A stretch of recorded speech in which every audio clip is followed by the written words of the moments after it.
यह वीडियो जरा गौर से सुनिएगा।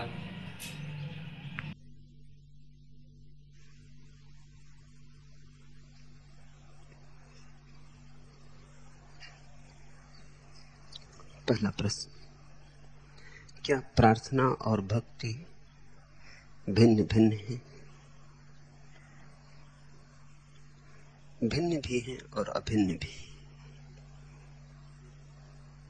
भिन्न इसलिए हैं कि जहां प्रार्थना पूर्ण होती है वहां भक्ति प्रारंभ होती है। अभिन्न इसलिए है कि बिना प्रार्थना के कोई भक्ति नहीं। ऐसा ही समझो कि कोई शास्त्रीय संगीतज्ञ पहले अपना साज बिठाता है। साज बैठ जाए तो संगीत पैदा हो। साज बिठाना ही संगीत नहीं है, लेकिन साज बिना बिठाए भी संगीत पैदा न होगा। भूमिका है। ऐसी ही प्रार्थना है। प्रार्थना यानी साज बिठाना। परमात्मा की तरफ शब्द के माध्यम से चलने का नाम प्रार्थना है। जब शब्द अनिवार्य नहीं रह जाते, निशब्द फलित होता है। जब हम परमात्मा के साथ चुप हो सकते, मौन हो सकते, जब बोलने की कोई जरूरत नहीं रह जाती, जब श्रद्धा उस पराकाष्ठा को छू लेती है जहां ये सवाल ही नहीं उठता कि हम कुछ कहें। जो कहना है वह जानता है, जो होना है वह जानता है, जो नहीं होना है वह नहीं हो सकता है, जो नहीं होना चाहिए वह नहीं होगा। जहां प्रीति ऐसी परम स्थिति को उपलब्ध होती है वहां भक्ति। प्रार्थना है फूल जैसी, भक्ति है सुगंध जैसी। प्रार्थना में थोड़ा रूप है, थोड़ा रंग है, आकार है, गुण है। भक्ति निर्गुण है, निराकार है। भक्ति सुवास है, मुक्त हो गई फूल से। लेकिन फूल के बिना कोई सुवास नहीं।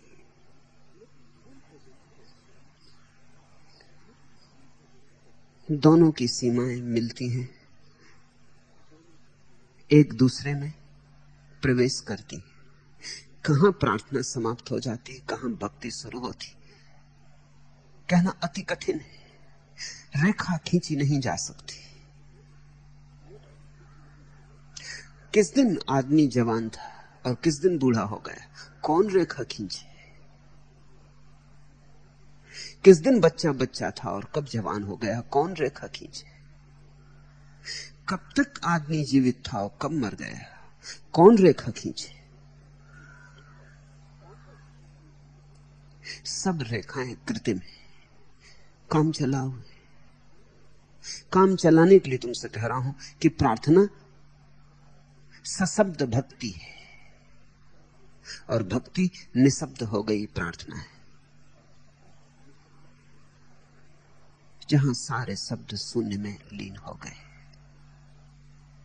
जहां संगीत भी शांत हो गया, उस परम नीरवता में, उस निबिड़ घने मौन में भक्ति है।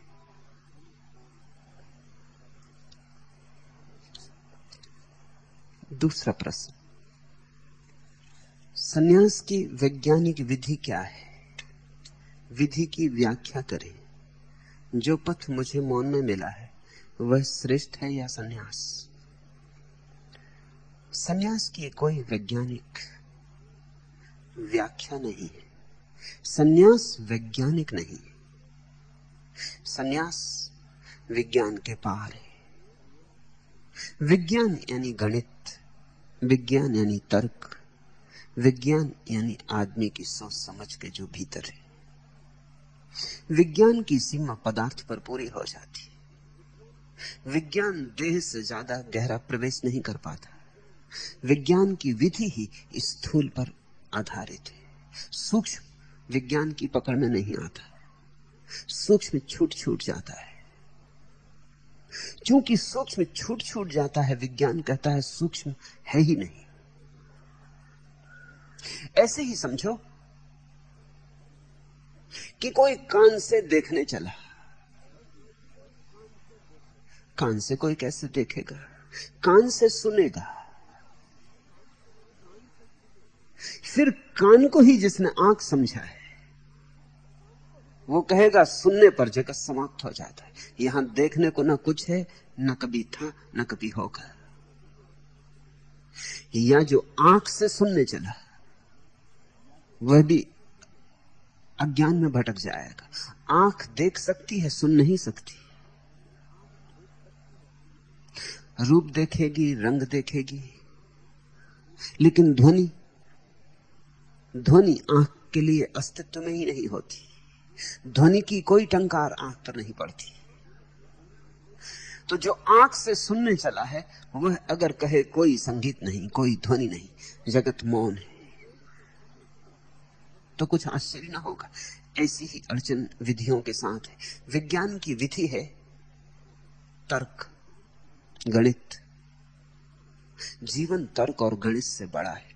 यहां बहुत कुछ है जो तर्क और गणित की पकड़ में नहीं आता है। और सच तो यह है, वह जो तर्क और गणित की पकड़ में नहीं आता वही मूल्यवान है। कोई पूछे तुमसे प्रेम की क्या वैज्ञानिक व्याख्या है, अब तक कोई कर नहीं पाया। इससे यह सिद्ध नहीं होता कि प्रेम नहीं होता है। इससे यही सिद्ध होता है कि प्रेम और तर्क के रास्ते अलग अलग हैं, एक दूसरे को काटते नहीं। प्रेम होता है अतर्क, अनिर्वचनीय, उतरता है ऊपर से, घेर लेता है तुम्हें, रूपांतरित कर जाता है, नया कर जाता है। तुम अनुभव भी कर लेते हो, फिर भी कहने में असमर्थ पाते हो कि क्या हुआ है। प्रेमी अवाक होता है, ठगा ठगा रह जाता है, भरोसा नहीं कर पाता कि जो हुआ है वह हुआ है। लेकिन हुआ है यह भी तय है, क्योंकि अपने को बदला हुआ पाता है, नया हुआ पाता है। सन्यास परम का प्रेम है, वो जो आत्यंतिक है, वो जो तर्कातीत है, उसका प्रेम है। सन्यास का अर्थ है मैं इस बात की घोषणा करता हूं कि अब मैं परम के लिए समर्पित हूं। और अगर परम अतर्क है तो मैं अतर्क में जाऊंगा, मैं तर्क को बाधा ना बनाऊंगा। और अगर परम बुद्धि के अतीत है तो मैं बुद्धि के अतीत उठूंगा, मैं कोई सीमा ना मानूंगा। जैसा अब जीवन है मैं उस पूरे पूरे जीवन को जानना चाहूंगा। अगर जीवन विरोधाभासी है तो मैं कोई शर्त ना लगाऊंगा कि विरोधाभास नहीं होना चाहिए। अगर जीवन असंगत है तो मैं असंगत में छलांग लगाऊंगा। सन्यास की कोई वैज्ञानिक व्याख्या संभव नहीं। काम चलाने को कुछ बातें हम कह सकते हैं, लेकिन ध्यान रखना, काम चलाने को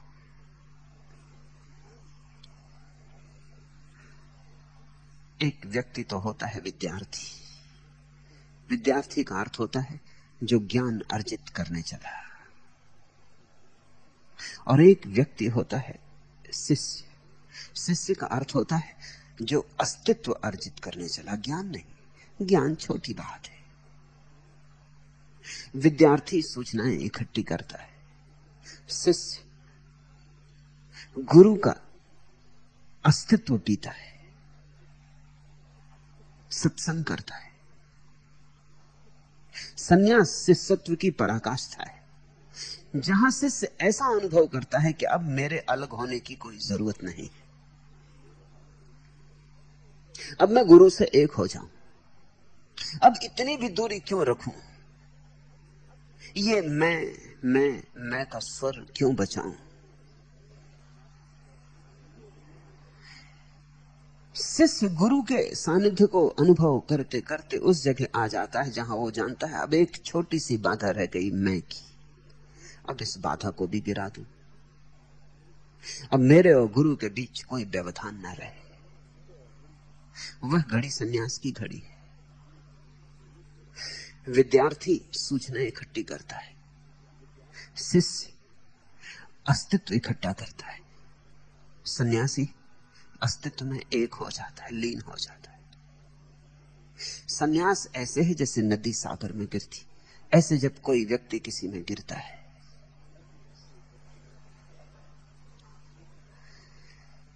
विद्यार्थी को प्रयोजन नहीं है, उसकी एक सीमा है। वो कहता है आपकी जानकारियों का मुझे पता चल जाए, मैं इकट्ठी कर लूं और अपने रास्ते पे चला जाऊं। उसका एक स्वार्थ है, वो पूरा हो जाए। सन्यासी जाने को नहीं, वो कहता आ गया, मुझे मेरा मुकाम मिल गया, अब मुझे कहीं जाना नहीं। इन दोनों के बीच में शिष्य है, जो थोड़ा थोड़ा सन्यासी है, थोड़ा थोड़ा विद्यार्थी, जो कहता है कि सूचना से ही नहीं होगा, अस्तित्व को भी थोड़ा चखूं, लेकिन अभी अपने को बचाए भी रखता है कि कौन जाने जरूरत पड़ जाए तो एकदम अपने को गंवा ही ना दूं। मौका आए, अड़चन आए, कठिनाई पड़े तो लौट भी जा सकूं, पुरानी सीढ़ियां तोड़ना दूं, पुरानी नाव जलाना दूं, अपने को थोड़ा बचाए रखूं। कभी कोई कठिनाई हो जाएगी तो अपनी सुरक्षा रहेगी। सन्यासी अपनी सब सुरक्षा भूल जाता है, तोड़ देता उन सेतुओं को जिनसे आया, तोड़ देता अपने को। मैं के स्वर के विसर्जन का नाम सन्यास है। यह तो उसकी अंतरात्मा है। फिर भी कहता हूं यह काम चलाऊ है, लेकिन इससे तुम्हें थोड़ा सा इंगित मिलेगा। पूछा सन्यास की वैज्ञानिक विधि क्या है? सन्यास की विधि कहना ठीक नहीं, सन्यास परम विधि है। सन्यास एक उपाय है अहंकार मुक्ति का। सन्यास और विधियों में एक विधि नहीं है। जब सब विधियां हार जाती हैं तब सन्यास है। जहां आदमी जो कर सकता था कर लिया, योग किया, ध्यान किया, तप किया, पूजा की, उपासना की, उपवास किए, जो कर सकता था सब कर लिया, जो अपने से कर सकता था सब कर लिया। और ऐसा भी नहीं कि उनसे लाभ नहीं हुआ, खूब लाभ भी हुए, मगर तृप्ति नहीं हुई। मिला भी नहीं मिला ऐसा नहीं, जो टटोलेगा, खोजेगा, चलेगा, पाएगा, लेकिन इतना ना मिला कि ये खोज समाप्त हो जाती। तब एक दिन सारी विधियों के उपयोग करने के बाद ये समझ में आना शुरू होता है कि एक अड़चन है, मैं अड़चन हूं, जिसके कारण सभी विधियां अधूरी रह जाती। ध्यान तो करता हूं लेकिन मैं ध्यान करता हूं और मैं बाधा बन जाता है। तप तो करता हूं लेकिन मैं तप करता हूं और मैं तप की सारी गुणवत्ता बदल देता है। अमृत तो खोजता हूं लेकिन मैं के पात्र में खोजता हूं और मैं जहर है। अमृत की बूंद पड़ भी नहीं पाती इस पात्र में कि जहर हो जाती है। जिस दिन बहुत विधियां करके ये समझ में आता है सन्यास निर्विधि है, उस दिन व्यक्ति कहता है अब इस मैं को कहां टांगू, इस मैं को कैसे गिराऊं। तुम अपने से गिराओ तो अड़चन है। अड़चन ये है कि वो मैं ही गिराने वाला भी होगा। इसे समझना ये थोड़ा सूक्ष्म है। मैं को अपने से गिराना ऐसे है जैसे कोई अपने जूते के बंदों को पकड़ के अपने को उठाने की कोशिश करे, या जैसे कभी सर्दी की सुबह में तुमने धूप लेते कुत्ते को देखा हो अपनी पूंछ को पकड़ने की कोशिश करे। बैठा देखता है कि पूंछ ये रही पास ही पड़ी, इतने पास की झपट्टा मारता है, लेकिन जब झपट्टा मारता है तो पूंछ भी छलांग लगा जाती है। तब तो कुत्ता भी और भी उद्विग्न हो जाता है और भी तीव्रता से भर जाता। ये चुनौती स्वीकार करने योग्य मालूम होती और झपटने लगता है। जितना झपटता है उतना ही पगलाता है। पूंछ पकड़ी नहीं जा सकती ऐसे। तुम अपने अहंकार को अपने से न गिरा सकोगे। गिराने वाला कौन है? गिराने वाले में ही अहंकार छिप जाएगा। अहंकार की यही सूक्ष्म गति है। अहंकार कहने लगेगा देखो मैं कितना निरअहंकारी हो गया, देखो मेरी जैसी विनम्रता किसकी,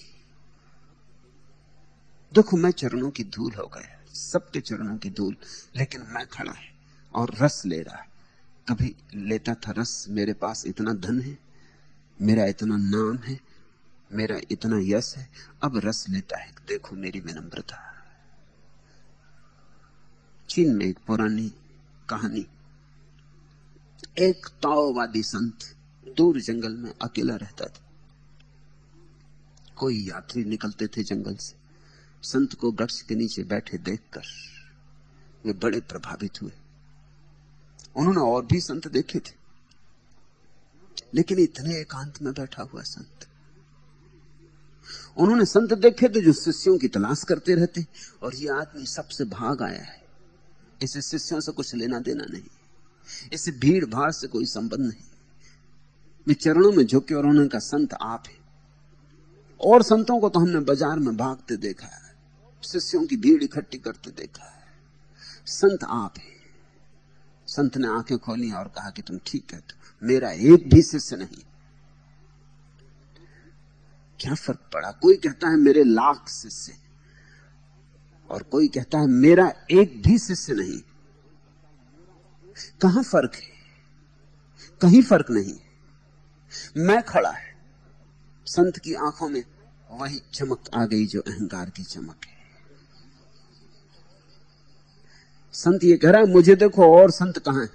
संत हूं तो मैं हूं, और तो सब धोखा ढकोसला है, सब मिथ्या है, सत्य मैं हूं।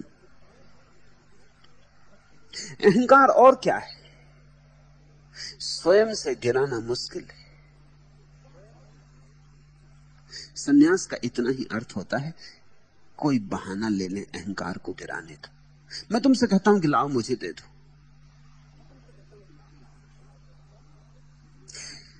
अहंकार कुछ है नहीं कि तुम मुझे दे दोगे। अहंकार तो छाया है। ऐसा भी कुछ नहीं कि तुम्हारा अहंकार मैं ले लूंगा तो मैं किसी अड़चन में पड़ जाऊंगा। अहंकार तो कुछ है ही नहीं, सिर्फ भ्रांति है। मैं तुमसे कहता हूं चलो मुझे दे दो, तुम भ्रांति से भरे हो। मैं कहता हूं तुम्हारी भ्रांति मुझे दे दो, मैं संभाल लूंगा, तुम निश्चिंत हो जाओ। ये तो सिर्फ निमित्त है, गुरु सिर्फ निमित्त है जहां अहंकार को चढ़ाया जा सकता है, और सरलता से, बिना चेष्टा के। संन्यास लेने का अर्थ है अहंकार देना। तुम उधर से अहंकार दो, मैं इधर से तुम्हें संन्यास देता हूं। तुम उधर से झुको, मैं इधर से अपने को तुम में भरूं। तुम उधर खाली हो जाओ, तो मेरे तुम्हारे बीच एक संबंध बनेगा जो न विद्यार्थी का है, न जो केवल शिष्य का है। एक ऐसा संबंध बनेगा जिसमें तुम मुझसे अन्य नहीं हो, तुम मुझसे अनन्य हो गए, तुम मुझसे अभिन्न हो गए। यह हिम्मत वही कर सकता है जो पीछे लौटने की जरा भी कामना न रखता हो। यह हिम्मत वही कर सकता है जिसे अतीत का थोड़ा भी मोह न हो। यह हिम्मत वही कर सकता है जो जोखिम उठाने में साहसी है। संन्यास जोखिम है, दुस्साहस है। यह परम विधि है, यह सारी विधियों का अंतिम चरण है। जब और विधियां और काम कर जाती हैं लेकिन अहंकार को नहीं छुड़ा पाती, तब संन्यास है। संन्यास शब्द का अर्थ होता है सम्यक न्यास, ठीक ठीक छुटकारा, ठीक ठीक मुक्ति। कर ली सारी चेष्टाएं, अब हार गए, थक गए। उस हारी थकी दशा में चढ़ा दिया जो भी था, निर्भर हो रहे।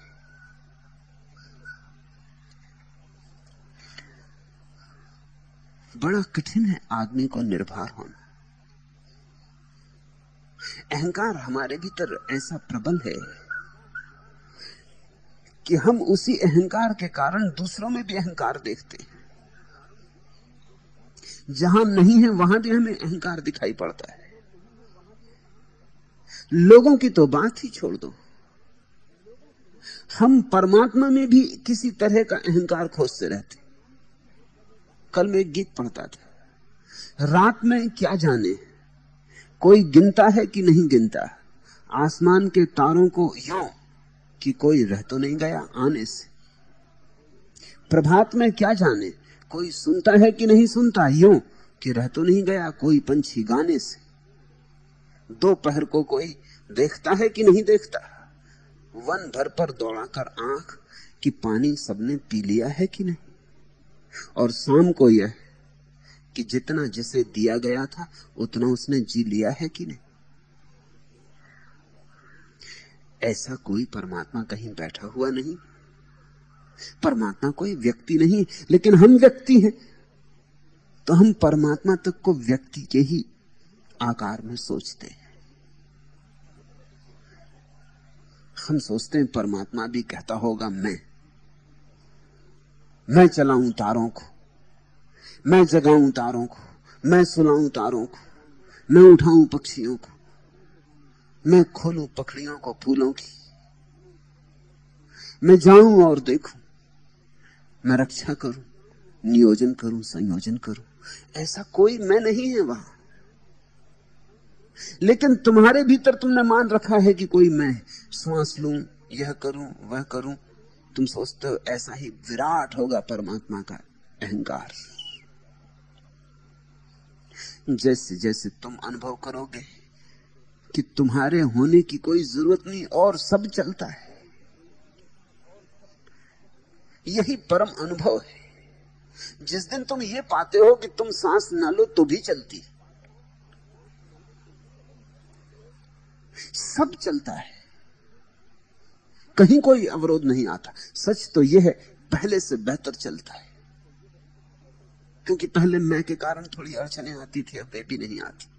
मैं के कारण कभी विषाद होता था, कभी विजय के कारण उन्माद होता था, कभी हार के कारण विषाद होता था। अब वे भी नहीं होते। अब न कोई उन्माद है, न कोई विषाद है। अब सब शांत है। अब सब गया ऊहापोह, गई सब आपाधापी। अब चीजें बड़ी शांति से बहती, जैसे झरने बहते, जैसे वृक्ष बढ़ते, जैसे किसी माँ के पेट में बच्चा बड़ा होता, जैसे जमीन में कोई बीज टूटता। ऐसे सब चुपचाप होता रहता है, किसी के किए कुछ भी नहीं। क्या तुम सोचते हो बीज जब टूटता है जमीन में तो अपने को तोड़ता है, कि कहता है कि अब मैं तोड़ूं, कि देखो अब वसंत के दिन आ गए, कि अब ऋतु अनुकूल हुई, कि अब ये समय है, कि ये तिथि आ गई, अब मुझे टूटना ही होगा। क्या सुबह उठ के पक्षी सोचते हैं कि अब सुबह हो गई, अब उठें भी और अब गीत गाएं, क्योंकि यही हमारे पुरखे भी करते रहे, यही हम भी करें, यही हमारी नियति है। क्या तुम सोचते हो सांझ होने पर तारे विचार करते हैं कि अब हटा दें अपना घूंघट और प्रकट हो जाएं, दिन गया, सूरज अस्त हुआ? कहीं कुछ नहीं कोई सोच रहा है, सब हो रहा है चुपचाप, करता कहीं भी नहीं है और विराट कृत्य चल रहा है। यही रहस्य, यही लीला है। लीलाधर कोई भी नहीं है। संन्यास उसी की दिशा में एक अनुभव है। संन्यास उसी की दिशा में एक द्वार है कि तुम छोड़ो और चीजों को अपने से होने दो।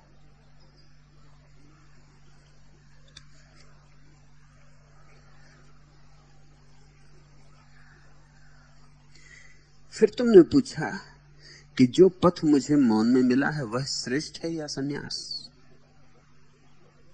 मौन में यदि पथ मिला हो तो कहां ले जाएगा? संन्यास में ही ले जाएगा। मौन में अगर समझ जगी हो तो समर्पण में ही ले जाएगी। मौन में अगर अहंकार मिला हो तो संन्यास में बाधा पड़ेगी। तो तुम्हारे प्रश्न में बहुत ज्यादा अर्थ नहीं है कि श्रेष्ठ कौन है। ये तो ऐसे ही जैसे कोई कहे कि अगर एकांत में फूल खिला हो तो फिर सुगंध श्रेष्ठ है या फूल? फूल खिला हो तो सुगंध ही प्रकट होगी, और क्या प्रकट होगा। एकांत में मौन फला हो तो अहंकार की मृत्यु होगी, और क्या होगा। और संन्यास अहंकार की मृत्यु का एक प्रयोग है।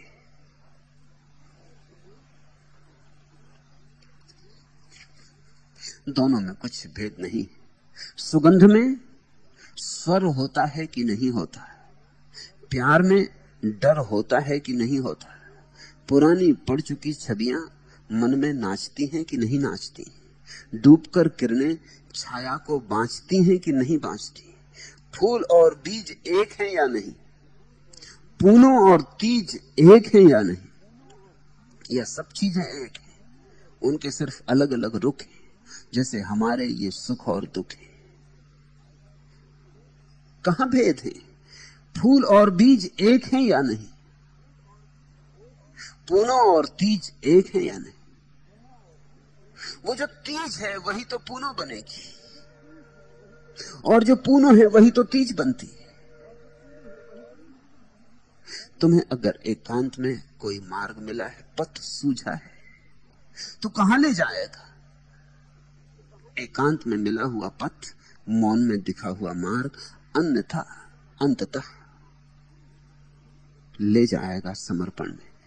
समर्पण संन्यास है। मैं तो निमित्त हूं। यहां संन्यास घटता है या नहीं घटता, यह सवाल नहीं, कहीं ना कहीं घटेगा। यहीं घटे ऐसा कोई आग्रह नहीं। क्यों यहीं घटे? इतनी विराट पृथ्वी है, कहीं भी घट सकता है। तो ध्यान रखना, मैं ये नहीं कह रहा हूं कि तुम्हारा सन्यास यहीं घटना चाहिए, तुम्हारा फूल यहीं सुगंध को बिखेरे, ये भी कोई बात हुई। मगर फूल खिला है तो सुगंध बिखरेगी। सन्यास फलित होगा। कपड़े बदलें कि न बदलें, ये बड़ा सवाल नहीं है। मेरे पास घटे कि किसी और के पास घटे, कि अत्यंत एकांत में घटे, ये भी बात नहीं। लेकिन सन्यास घटेगा अगर मार्ग मिल गया है। लेकिन तुम्हारा प्रश्न ही बताता है कि मार्ग मिला नहीं होगा। तुमने मान लिया है कि मिल गया है। मिल ही गया हो तो पूछो क्यों? पूछने को क्या है फिर? और मानते होगे कि मिल गया है। ऐसे कैसे हो सकता है कि मुझे और न मिले? वही मैं पीछे खड़ा है, वही मैं झुकने से रोकता है। गौर से देख लेना, तुम्हारी मर्जी। उस मैं के साथ तुम रहना चाहो तो मैं कौन हूं जो बाधा दूं? उस मैं के साथ तुम्हें रस आता हो तो मेरे सारे आशीर्वाद तुम्हें, तुम रस लो। लेकिन अगर उस मैं में कांटे चुभते हो, उदासी पकड़ती हो, विषाद गहन होता हो, उस मैं के कारण जीवन उथला उथला रह जाता हो, गहराई ना पाता हो, तो यहां भी एक द्वार हमने खोला है। उस द्वार से तुम प्रवेश पा सकते हो प्रभु के मंदिर में। और भी बहुत द्वार हैं, किसी द्वार का दावा नहीं है, लेकिन तुम कहीं ना कहीं से प्रवेश पाओ जरूर। मैं से थको, समर्पण में डूबो। तीसरा प्रश्न, क्या यह संभव है कि मैं बगैर संन्यास लिए आपका शिष्य रह सकूं और जिस मौन साधना का जन्म मेरे भीतर हुआ है उसे आगे बढ़ाता जाऊं? है तो सब आपका ही दिया हुआ, पर यह मेरे अंतस से जागी हुई प्रणाली है और मुझे लगता है इसी का अनुगमन करने में ज्यादा फायदा है। मैं यह भी सोचता हूं कि आपकी साधना में एक शाखा ऐसी भी रहे जिसमें बिना संन्यास वगैरह लिए भी उस सत्ता तक पहुंचा जाए। कृपा कर बताएं कि मैं कहां तक सही सोचता हूं। जब तक तुम सोचते हो गलत ही सोचोगे। सोचना मात्र गलत है।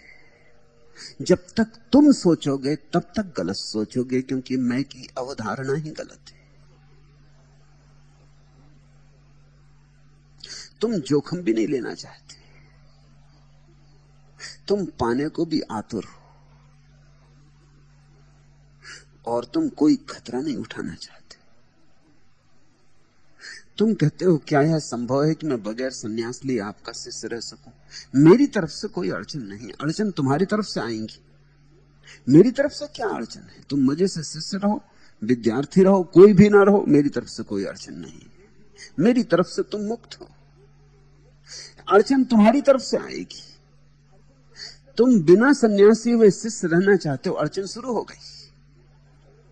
इसका मतलब यह हुआ कि मेरे बिना पास आए पास आना चाहते हो। कैसे ये होगा?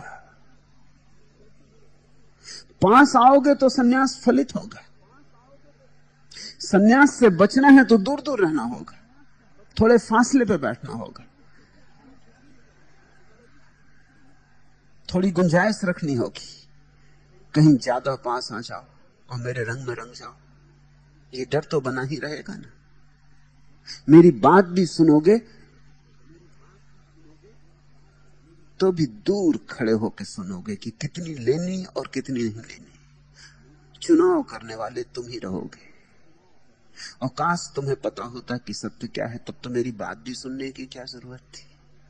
तुम्हें सत्य का कुछ पता नहीं, तुम चुनाव करोगे, तुम्हारे असत्य ही उस चुनाव में आधारभूत होंगे, वही तुम्हारी तराजू होगी, उसी पे तुम तौलोगे। और सदा तुम डरे भी रहोगे कि कहीं ज्यादा पास ना आ जाऊं, कहीं इन और दूसरे गैरिक वस्त्रधारियों की तरह मैं भी सम्मोहित ना हो जाऊं। मुझे तो सन्यासी नहीं होना, मुझे तो सिर्फ शिष्य रहना। शिष्य का मतलब समझते हो? शिष्य का मतलब होता है जो सीखने के लिए परिपूर्ण रूप से तैयार है, परिपूर्ण रूप से तैयार है।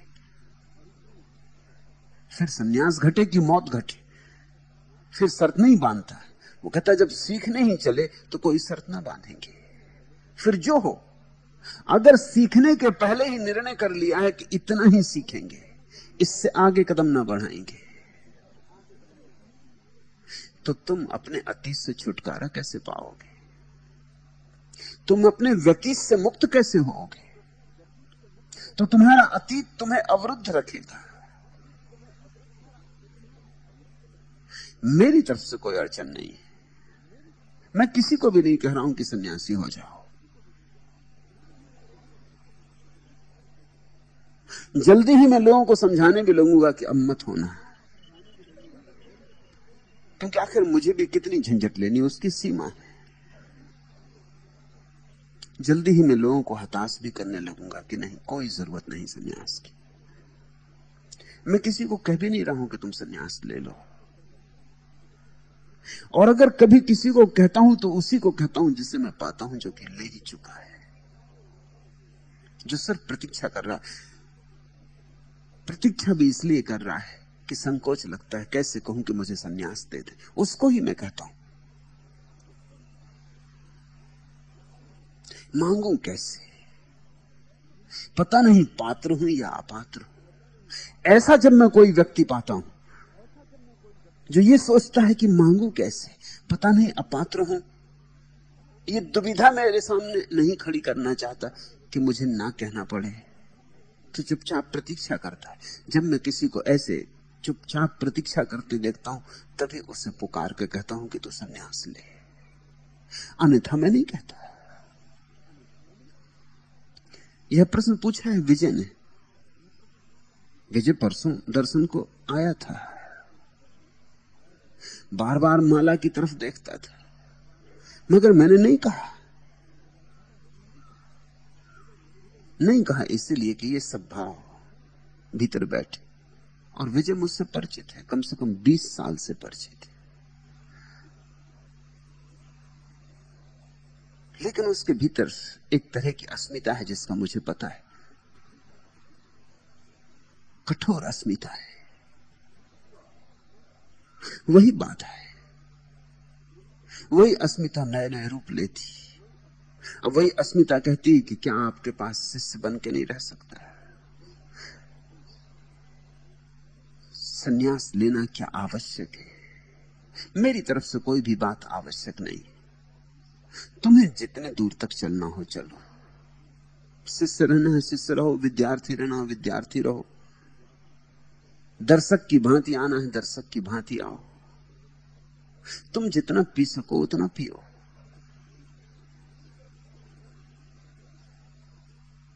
मेरी तरफ से बाधा नहीं है, अगर तुम आगे बढ़ना चाहो तो मेरी तरफ से उसमें भी बाधा नहीं है। तुम पूछते हो कि जिस मौन साधना का जन्म मेरे भीतर हुआ है उसे आगे बढ़ाता जाऊं, है तो सब आपका ही दिया हुआ। ये भी तुम बड़ी मुश्किल से कह रहे हो, ये भी मन मार के कहा होगा कि है तो सब आपका ही दिया हुआ। ये भी तुम्हें कहना पड़ा है, नहीं तो प्रसन्नता तुम्हें यही कहने में है कि मेरे भीतर जिस मौन साधना का जन्म हुआ है उसे मैं आगे बढ़ाता जाऊं, क्योंकि वह मेरे अंतस से जागी हुई प्रणाली है। और मुझे लगता है कि इसी का अनुगमन करने में ज्यादा फायदा है। जब तुम जानते ही हो कि फायदा किस बात में है, तो चुपचाप अपने फायदे की बात को माने चलो। जिस दिन फायदा ना दिखे उस दिन पूछना, अभी वक्त नहीं आया, अभी पूछने का क्षण नहीं आया। जिस दिन हार जाओ उस दिन पूछना। पूछते क्यों हो अगर फायदा पता है? कहीं संदेह होगा, कहीं संदेह होगा कि फायदा हो रहा है कि नहीं हो रहा, कि मैं माने जा रहा हूं। अक्सर ऐसा हो जाता है। एक वृद्ध सज्जन कुछ दिन पहले आए, कहा कि 20-30 साल से ध्यान कर रहा हूं, मंत्र जाप करता हूं। मैंने पूछा कुछ हुआ? कहा हुआ क्यों नहीं, मगर चेहरे पर मुझे दूसरा भाव दिखाई पड़ रहा है कि कुछ नहीं हुआ। वो कहते हुआ क्यों नहीं? तो मैंने कहा सच कह रहे हैं, थोड़ा सोच के कहें, आंख बंद कर लें, एक क्षण सोच लें, कुछ हुआ? सोचा होगा, एकदम मूढ़ नहीं थे, नहीं तो जिद बांध के बैठ जाते कि जरूर हुआ। आंख खोली, कहा आपने ठीक पकड़ा, हुआ तो कुछ भी नहीं। तो फिर मैंने कहा आप इतनी जल्दी कह क्यों दिए कि हुआ क्यों नहीं? कहा वो भी मुश्किल मालूम होता, 30 साल से मंत्र जाप करो और कुछ ना हो तो कैसी अपात्रता मालूम होती, तो कैसा पापी हूं मैं। फिर 30 साल बेकार गए तो 30 साल का अहंकार खंडित होता। तो अक्सर लोग जब कुछ नहीं भी होता तो भी किए चले जाते हैं, क्योंकि अब कैसे छोड़ें। 30 साल नियोजित कर दिए, किसी ने 50 साल किसी विधि में लगा दिए, अब कैसे छोड़ें। अभी एक वृद्ध सज्जन C.S. लेविस लंदन से आए, वो गुरजीएफ के शिष्य, कोई 50 साल 80 साल उनकी उम्र, 50 साल गुरजीएफ की धारणा के अनुसार चले। मुझे वहां से पत्र लिखते थे कि आना है, दर्शन करना है। गुरजीएफ के साथ तो नहीं हो पाया, चूक गया, आपको नहीं चूकना है। यहां आए, लेकिन वो 50 साल का जो गुरजीएफ की प्रणाली के साथ चलने का अहंकार है वो भारी था। कहने लगे कि अब इस उम्र में क्या संन्यास लेना, 80 साल का हो गया, अब इस उम्र में क्या नाव बदलनी। मैंने कहा पुरानी नाव ले जाती हो तो मैं भी नहीं कहूंगा कि नाव बदलो, मेरी नाव में वैसी भीड़ है, तुम पुरानी नाव से जा सकते हो, इस नाव में वैसी भी गुंजाइश नहीं है। नाव को रोज बड़ा करने की कोशिश चल रही, मगर अगर पुरानी नाव कहीं न ले जाती हो तो एक दफा सोच लो। वो इतने घबरा गए कि भाग गए, ये बात ही सोच के घबरा गए कि पुरानी नाव से ना हुआ हो। फिर उन्होंने आश्रम में दूसरे दिन प्रवेश ही नहीं किया। आए थे यहां 2-3 महीने रुकने को, सिर्फ एक चिट्ठी लिख के छोड़ गए कि मैं चाहता हूं। वो 50 साल का भाव के 50 साल मैंने एक साधना में लगाए। आदमी का अहंकार न मालूम किस किस तरकीबों से अपने को भरता है। मार्ग मिला हो मजे से चलो, लाभ हो रहा हो छोड़ना ही मत। फिर क्या मेरे साथ और हानि उठानी? जब लाभ हो रहा है, फायदा हो रहा है, तुम्हें पता है कि फायदा किस बात में होगा, तुम निश्चिंत मना उसी मार्ग पर चलते रहो। और मुझे यह भी सलाह दी कि मैं ये भी सोचता हूं कि आपकी साधना में एक शाखा ऐसी भी रहे जिसमें बिना संन्यास वगैरह लिए भी उस सत्ता तक पहुंचा जाए। क्यों? जिनकी इतनी हिम्मत नहीं जो मुझसे पूरे जुड़ सके वो कहीं और ही रहे।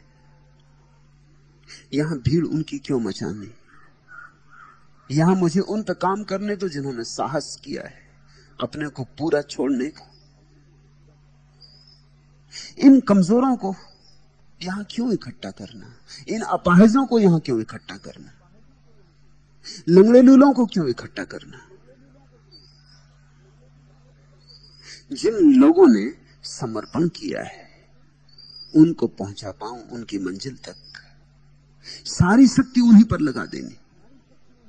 इसलिए चुनूंगा, जल्दी ही उनको चुनता रहूंगा, धीरे धीरे उनको छांट दूंगा बिल्कुल, जिनसे मुझे लगे कि जिनका साथ कुछ अर्थ का नहीं, जो साथ है ही नहीं, जो नाहक की भीड़भाड़ किए, ताकि मेरी सारी शक्ति और मेरी सारी सुविधा उनके लिए उपलब्ध हो सके जिन्होंने जोखिम उठाई। उनके प्रति मेरा कुछ दायित्व है, उनने जोखिम उठाई है, उनके प्रति मेरा कुछ कर्तव्य है। और जिनने कुछ दांव पे नहीं लगाया उनसे मेरा क्या लेना देना। तुम उतनी ही मात्रा में पाओगे जितना तुम दांव पर लगाओगे, उससे ज्यादा नहीं मिल सकता है, उससे ज्यादा मिलना संभव ही नहीं।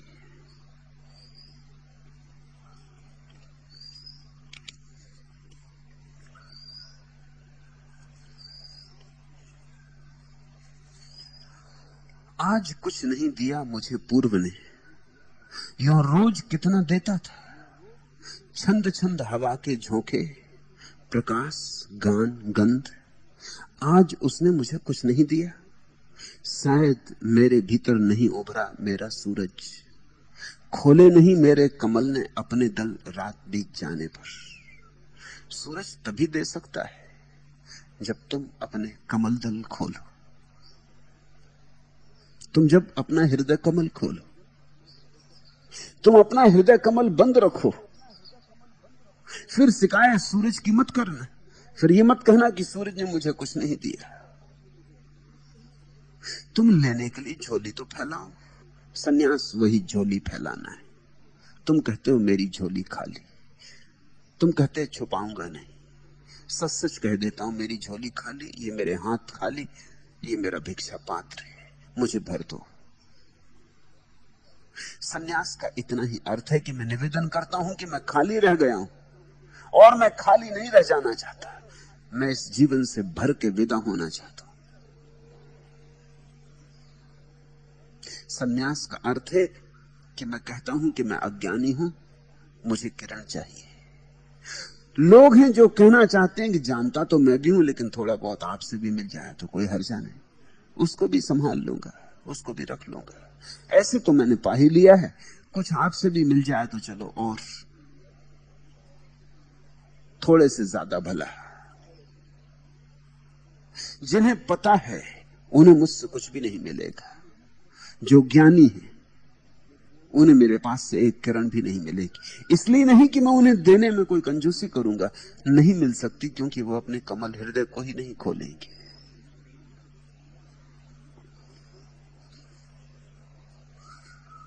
सन्यास निमंत्रण है अपने को मिटाने का। विराट किसी तरल रूप सिंधु की लहर आत्मा के मेरे तट तोड़ रही है। तकलीफ हो रही है मगर आश्वास मिल रहा है एक कि लहर रूप से अरूप को जोड़ रही है। पीड़ा तो होती है, जब तुम टूटोगे तो दुख भी होगा, हृदय छार छार होगा, खंड खंड होगा। टूटोगे तो कोई सुख से कोई नहीं टूटता, यह बात सच है। टूटो तो पीड़ा होती ही है, लेकिन इतना ही आश्वासन बना रहे। तकलीफ हो रही है मगर आश्वास मिल रहा है एक कि लहर रूप से अरूप को जोड़ रही है। आने दो मुझे एक लहर की तरह, खोलो अपना हृदय, तो मैं तुम्हें तोड़ूं, तोड़ूं तो तुम्हें बनाऊं, मारूं तो तुम्हें जिलाऊं, सूली पे लटको तो तुम्हारा पुनरुज्जीवन। सन्यास सूली है और पुनरुज्जीवन।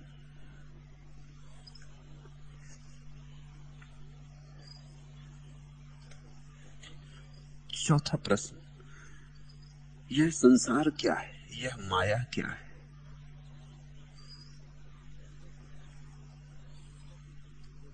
स्वप्न है अंधेरे से भरे मन का, स्वप्न है सोई हुई चेतना का। रोज रात तुम सपने देखते हो ना, ऐसा ही यह भी स्वप्न है खुली आंख देखा गया। भेद जरा भी नहीं, रात सपने में भी तो तुम इसी भ्रांति में पड़ जाते हो कि जो देख रहे हो वो सच है। वही भ्रांति दिन में भी दोहराते हो। भ्रांति एक ही है। रात सपने को सच मान लेते हो, दिन संसार को सच मान लेते हो। रात दिन का संसार बिल्कुल भूल जाता है और दिन में रात का सपना बिल्कुल भूल जाता है। और तुमने हजारों सपने देखे और हजारों सुबह तुमने देखी, और हर सुबह जाग के पाया सपने झूठे थे, और फिर रात आई और फिर सपने में खो गए, फिर भी याद ना की। सपने में कभी याद आती तुम्हें कि जो देख रहा हूं ये झूठ है, ये बहुत बार देख चुका। नींद तुम्हारी हद की है।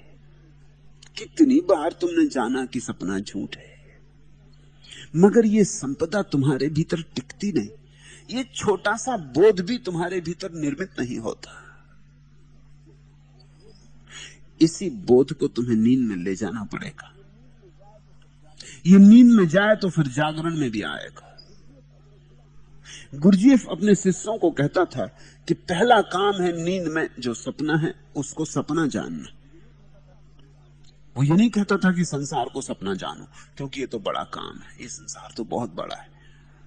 तुम्हारा छोटा सा एक संसार है रात सपने का, बिल्कुल निजी वैयक्तिक। वहां तुम अकेले होते हो, कोई बहुत बड़ा भी नहीं होता, छोटा सा घेरा होता आंगन। ये तो बड़ा आकाश है। फिर इसमें एक खतरा और है कि इसमें तुम ही नहीं देखने वाले हो, दूसरे भी देख रहे हैं, और दूसरों की गवाही भी मिल रही कि सच है। रात तुम जो फूल देखते हो वो तो तुम अकेले देखते हो, कोई गवाह नहीं होता। बिना गवाह के भी तुम सच मानते हो। दिन में तो बहुत गवाह है, फूल खिला है, लाखों गवाह है। हो सकता है तुम गलत हो, इतने लोग कैसे गलत होंगे? इसलिए दिन पे तो भरोसा टूट नहीं सकता। इस देश में संसार को माया कहने की पुरानी परंपरा रही, लेकिन गुरजीएफ ने ठीक विधि खोजी थी। इसको तोड़ना कैसे? सिर्फ कहने से क्या होगा? वेदांती कहते रहते सब संसार माया है, मगर कहने से क्या होता है? उस वेदांती के जीवन में भी कहीं दिखाई नहीं पड़ता कि संसार माया है। वो भी ऐसे ही जीता है जैसा जिसको तुम कहते हो अज्ञानी। कोई भेद नहीं है, जरा भी भेद नहीं है। मेरे घर एक वेदांती सन्यासी मेहमान हुए, कहते सब माया है। अपनी छोटी सी संदूक में शंकर जी की पिंडी लिए हुए थे। मैं जिनके पड़ोस में रहता था उनके बच्चे वहां मेरे पास खेलने आते थे। वो बच्चे खेल रहे थे, मैंने उनको वो शंकर जी की पिंडी दे दी। मैंने कहा खेलो, मजा करो, ले जाओ। स्वामी तो बहुत नाराज हुए, एकदम पिंडी छीन लियो। कहा आप क्या कहते, ये शंकर जी की पिंडी आपको पता नहीं, अपवित्र करवा दी। मैंने कहा संसार माया और पिंडी सच। इतना विराट संसार, ब्रह्मांड माया है, और ये छोटे से शंकर जी सच। छोड़ो भी, जाने भी दो, सब माया है। कोई खास चीज नहीं ले जा रहे हैं, पत्थर का टुकड़ा है, कहीं कहीं से उठा लिया है। लेकिन हिम्मत न जुड़ा सके वो कि पिंडी को दे देते। जल्दी से संदूकची में संभाल कर रख ली। तो मैंने कहा अब तुम ये माया इत्यादि की बकवास बंद कर दो। तुम्हारी पिंडी सच है, और किसी ने अपनी तिजोरी में धन इकट्ठा कर रखा है, वो माया है। फर्क क्या है, भेद क्या है? स्वयं आद्य शंकराचार्य के संबंध में यह कहानी है कि काशी के घाट पर उतरते थे सुबह स्नान करके, कि एक शूद्र पास से गुजर गया। गुजरा ही ने उनको छूता गुजर गया। बहुत नाराज हो गए, एकदम चिल्लाए कि तुझे इतनी भी समझ नहीं है, शूद्र होकर होश नहीं रखता। मैं अभी अभी नहा के आया, मुझे अपवित्र कर दिया। उस शूद्र ने कहा महाराज आपकी ज्ञान की चर्चा सुनी, उसी भ्रांति में मैं आ गया। मैंने सोचा जब सब माया है तो कौन शूद्र कौन ब्राह्मण। कैसा शूद्र कैसा ब्राह्मण जब सब सपना है? किसने किसको छुआ? जब छूना ही सपना है, फिर मैं ये पूछता हूं कि आपकी देह अपवित्र हो गई कि आपकी आत्मा अपवित्र हो गई? क्योंकि देह तो अपवित्र है, ऐसा आपके वचनों में मैंने पढ़ा कि देह तो अपवित्र है ही। तो जो अपवित्र है वो तो मेरे छूने से अपवित्र नहीं हो जाएगी। ये भी देह है, वो भी देह है, अपवित्र ने अपवित्र को छुआ, इसमें क्या फर्क पड़ गया? और आत्मा आपके भाषणों में मैंने सुना कि पवित्र है, शुद्ध बुद्ध, सच्चित आनंद। तो मेरी आत्मा ने अगर आपकी आत्मा को छुआ तो भी कोई अड़चन नहीं होनी चाहिए, क्योंकि दोनों ही शुद्ध बुद्ध मिल गए, आनंद ही आनंद है। आप इतने नाराज क्यों होते? शंकराचार्य कभी किसी पंडित से नहीं हारे थे, उस शूद्र से हारे। झुक कर उसे प्रणाम किया और कहा, तूने मुझे ठीक बोध दिया।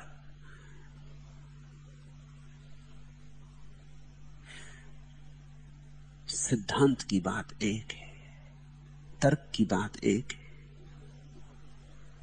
जीवंत अनुभव बड़ी और बात है। गुरजेफ ने ठीक विधि खोजी थी। गुरजेफ की विधि यह थी कि सपने में जाग के देखना है कि यह सपना है। तो वो अपने शिष्यों को कहता कि रोज रात सोते समय एक ही बात दोहराते दोहराते सोना। कब नींद आ जाए पता ना चले, तुम ये दोहराते ही रहना कि आज की रात चूकूंगा नहीं, सपना सामने आएगा और मेरे भीतर ये भाव उठेगा कि ये सपना, ये झूठ है। कोई 3 महीने से 6 महीने लग जाते, लेकिन एक दिन ये बात घटती है। एक दिन ये बात सपने में घट जाती है कि सामने सपना होता है, ये सोने का महल, कि ये अप्सराओं का नृत्य, कि हीरे जवाहरातों की राशि या कुछ और। एक दिन ये बात घटती है कि वो दोहरते दोहरते निरंतर तुम्हारे चेतन से उतरते उतरते रिश्ते रिश्ते अचेतन में बात पहुंच गई। उस दिन सपना होता है और तुम एकदम से जाग के भीतर देखते हो, अरे ये सपना है, झूठ है। और तब एक बड़ा अद्भुत अनुभव होगा। अद्भुत अनुभव यह होगा कि जैसे ही तुमने जाना कि ये झूठ है, कि सपना टूट जाता है, उसी वक्त सपना टूट जाता है, फिर 1 इंच आगे नहीं चलता। जैसे फिल्म एकदम से बंद हो गई, पर्दा खाली हो गया। गुरजेफ कहता था फिर दूसरा चरण है, जब ये घट जाए, रात का सपना तोड़ने की कला तुम्हें आ जाए, तब फिर दिन में जाग के देखना कि सब सपना है। तब वो भी घटेगा, शायद वो और भी ज्यादा समय लेगा, मगर रात का सपना जिसने तोड़ दिया, उसका दिन का सपना भी टूट जाएगा। तुम पूछते हो यह संसार क्या है, यह माया क्या है? यह खुली आंख देखा गया सपना है। ये तुम्हारी वासनाओं का विस्तार है, ये तुम्हारे विचारों का प्रक्षेपण है। रेत की नाव, झाग के मांझी, काठ की रेल, सीप के हाथी, हल्की भारी प्लास्टिक की कलें, मोम के चाक जो रुके न चले, राख के खेत, धूल के खलिहान, भाप के पैरहन, धुएं के मकान, नहर जादू की, पुल दुआओं के, झुंझुने चंद योजनाओं के, सूत के चेले, मूंज के उस्ताद, तेज दफ्ती के, कांच के फरियाद, आलिम आटे के और रवे के इमाम, और पन्नी के सायराने कराम, ऊन के तीर, रुई की शमशीर, सदर मिट्टी का और रबर के बजीर, अपने सारे खिलौने साथ लिए, दस्ते खाली में कायनात लिए, 2 सुतूनों में बांध के रस्सी, हम खुदा जाने कब से चलते हैं, न तो गिरते हैं न संभलते। ऐसा सब झूठ है। हम खुदा जाने कब से चलते, न तो गिरते हैं न संभलते।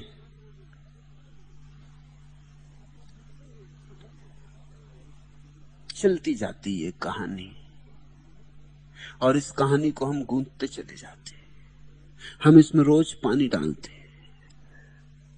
हम रोज इसमें नए नए आयोजन जुटाते।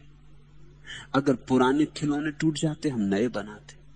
अगर एक वासना व्यर्थ होती हम 10 और सजा लेते। मरते दम तक हम रंगते ही जाते हैं पर्दे को, नए नए चित्र उभारते, नए नए गीत बसाते, नए नए राग छेड़ते और अत्यंत दुख पाते। फल दुख है। इसे ऐसा समझो, सत्य का फल है आनंद, असत्य का फल है दुख। जहां दुख पाओ जानना असत्य है।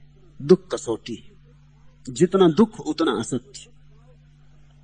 जहां दुख पाओ समझना कि झूठ है कुछ, झूठ से दुख मिलता है। दुख झूठ के साथ साथ चलता है। दुख और झूठ का शाश्वत रिश्ता है। जहां थोड़ी सी आनंद की झलक मिले, जहां थोड़ी शांति उतरे, जहां थोड़ा सन्नाटा घेरे, जहां थोड़ा विश्राम हो, जहां थोड़ी मौज उठे, वहां समझना कि सच करीब है। सत्य की कोई किरण तुम्हारे अंतःपटल में प्रवेश कर गई। खोजना, जहां जहां आनंद हो वहां वहां खोजना। तुमसे कहा गया है कि परमात्मा मिले तो आनंद मिले। मैं तुमसे कहता हूं आनंद मिले तो परमात्मा मिले, और सांडिल्य मुझसे राजी होंगे। तुमसे कहा गया है परमात्मा मिले तो तुम्हारे जीवन में प्रीति का आविर्भाव हो। मैं तुमसे कहता हूं तुम्हारे जीवन में प्रीति का आविर्भाव हो तो तुम्हें परमात्मा मिले, और सांडिल्य मुझसे राजी होंगे।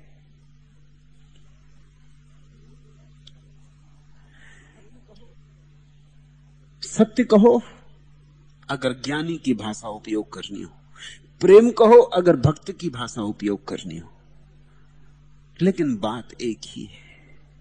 जहां सत्य है, जहां प्रेम है, वहां आनंद है। आनंद सबूत है।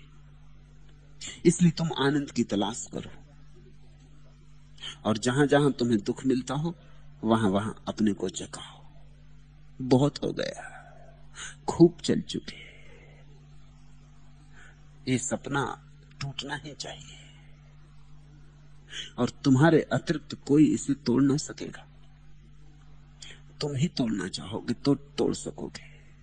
खूब देखो कितना दुख इससे मिलता है।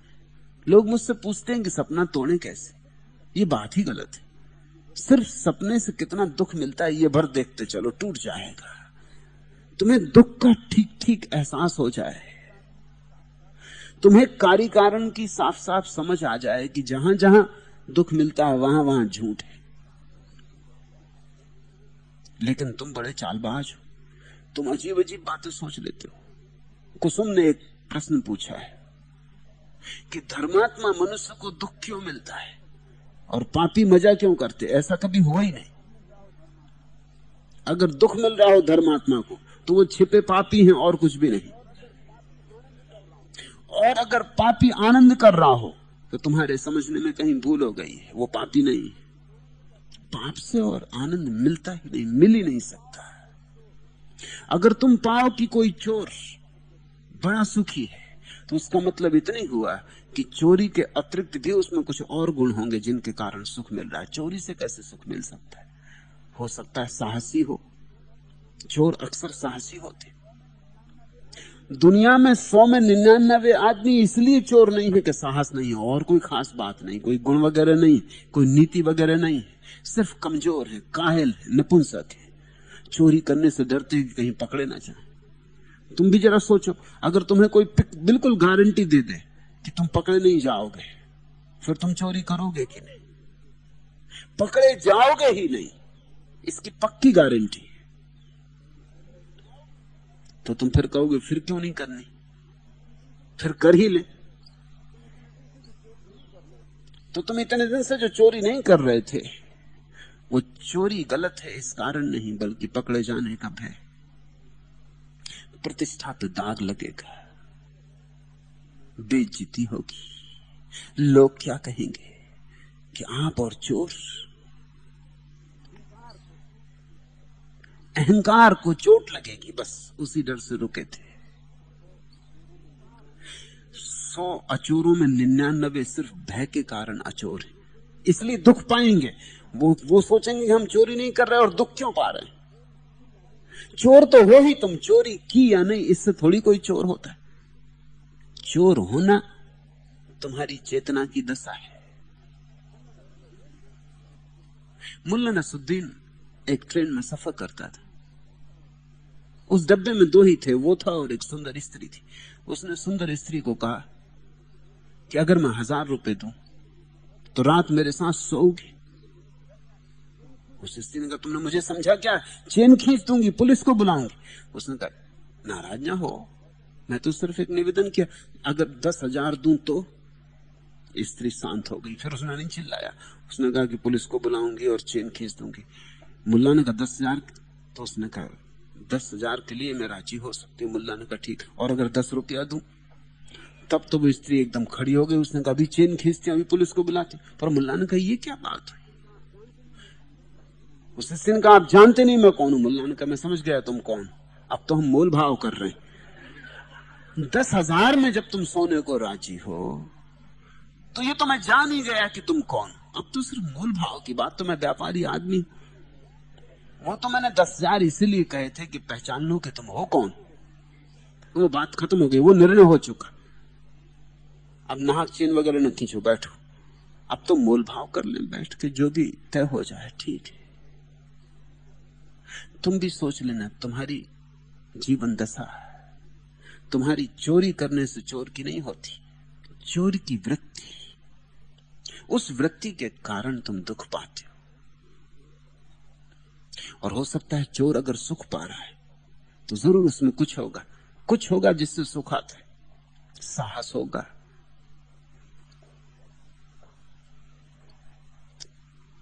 बल होगा, दांव पर लगाने की हिम्मत होगी, निश्चिंत मन होगा कि हो जो हो। दुनिया क्या कहती इसकी फिक्र ना करता होगा। थोड़ी बगावती दशा होगी।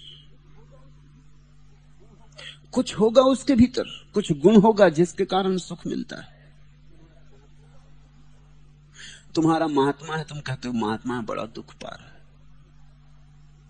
लेकिन दुख पाएगा तो सबूत है कि कहीं कुछ बात होगी। कभी महात्मा दुख नहीं पाता, पा नहीं सकता, क्योंकि दुख छाया है झूठ की, दुख छाया है असत्य की, दुख छाया है माया की। अब अगर महात्मा दुख पा रहा है तो कहीं ना कहीं कोई भ्रांति है, महात्मा है नहीं।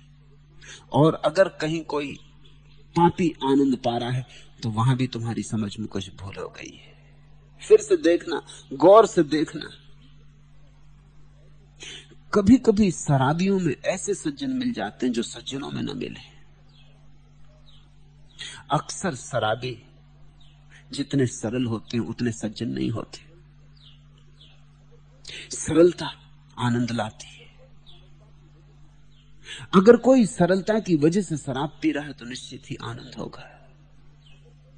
और अगर कोई सिर्फ स्वर्ग पाने के लिए शराब नहीं पी रहा है तो आनंद नहीं हो सकता, क्योंकि वहां वासना है। सरलता नहीं, गणित है, चालबाजी।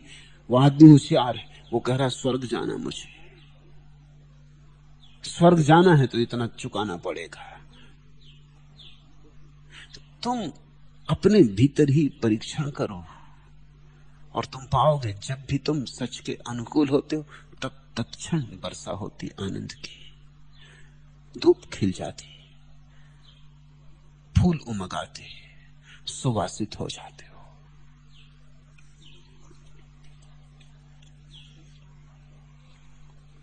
संसार क्या है, माया क्या है? एक जाल है जो हमने बुना, मकड़ी के जाल की तरह, और जिसमें हम खुद फंस गए। रोज बढ़ता हूं जहां से आ गए, फिर वहीं लौट के आ जाता हूं। बारहा तोड़ चुका हूं जिनको, इन्हीं दीवारों से टकराता हूं। रोज बसते हैं कई शहर नए, रोज धरती में समा जाते हैं। जलजलों में थी जरा सी गर्मी, वो भी अब रोज ही आ जाते हैं। जिस्म से रूह तलक रेत ही रेत, न कहीं धूप न साया न शराब। कितने अरमान हैं किस सहरा में, कौन रखता है मजारों का हिसाब। नब्ज बुझती भी भड़कती भी है, दिल का मामूल है घबराना भी। रात अंधेरे ने अंधेरे से कहा, एक आदत है जिए जाना भी। कौस एक रंग की होती है तुलू, एक ही चाल भी पैमाने की। गोसे गोसे में खड़ी है मस्जिद, शक्ल क्या हो गई मैखाने की। कोई कहता था समुंदर हूं मैं, और मेरी जेब में कतरा भी नहीं। खैरियत अपनी लिखा करता हूं, अब तो तकदीर में खतरा भी नहीं। अपने हाथों को पढ़ा करता हूं, कभी कुरान कभी गीता की तरह। चंद रेखाओं में सीमाओं में जिंदगी कैद है सीता की तरह। राम कब लौटेंगे मालूम नहीं, काश रावण ही कोई आ जाता। ऐसी बुरी दशा है, राम कब लौटेंगे मालूम नहीं, काश रावण ही कोई आ जाता। आदमी बंद पड़ा सीता की तरह, और किसी और ने नहीं बनाए हैं ये जाल, ये हमने बनाए। और न केवल हमने बनाए, हम रोज बना रहे। आज भी तुम बनाओगे, आज तुम्हारा दिन इसी में जाएगा। इन्हीं दीवानों को तुम और मजबूत करोगे, इन्हीं सींचों पे तुम और फौलाद चढ़ाओगे, इन्हीं जंजीरों को तुम और भारी करोगे। इसी पागलपन को तुम और खाद दोगे, पानी दोगे। रात अंधेरे ने अंधेरे से कहा, एक आदत है जिए जाना भी। तुम जिए जा रहे हो आदत बस। कल भी जिए थे, परसों भी जिए थे, जीने की एक आदत हो गई। जैसे लोग सिगरेट पीते ऐसे लोग जीते। क्या करें, आदत हो गई। लोग सिगरेट पीते हैं, शराब पीते हैं, पान खाते हैं, तंबाकू चबाते। ऐसी ही जीने की भी आदत हो गई। क्या करें, कल भी जिए थे, परसों भी जिए थे, बहुत दिन जिए हैं, अब जीने की आदत हो गई तो जिए जाते। उन्हीं बातों को दोहराए चले जाते हैं जिन्हें कल भी किया था। रोज बढ़ता हूं जहां से आगे, फिर वहीं लौट के आ जाता हूं। तुम जरा देखो, तुम्हारा जीवन का चाक घूमता रहता वहीं वहीं वहीं। इसलिए ज्ञानियों ने संसार को संसार चक्र कहा है। रोज बढ़ता हूं जहां से आगे, फिर वहीं लौट के आ जाता हूं। बारहा तोड़ चुका हूं जिनको, इन्हीं दीवारों से टकराता हूं। सोचते हो तुम कि तोड़ चुके तुम, मगर तुम जरा गौर देखो, उन्हीं से टकराते हो। कल भी क्रोध से टकराए थे, परसों भी क्रोध से, और परसों से पहले भी, और आज भी। भरोसा रखो अपना, आज भी क्रोध से ही टकराओगे, और आने वाले कल भी। सोचते हो तुम कि कस्में खा ली, अब कभी क्रोध ना करेंगे। कस्में काम आती, सब कस्में खाते। क्रोध कसमों से बहुत बड़ा है।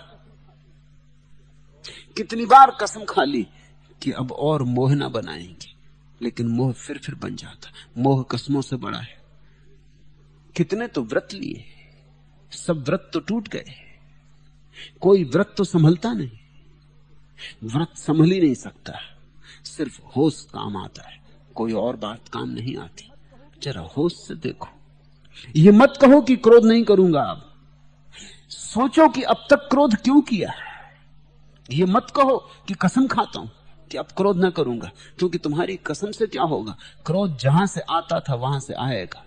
जिस अंधेरे अचेतन से उठता था फिर उठेगा। तुम्हारी आदत बड़ी,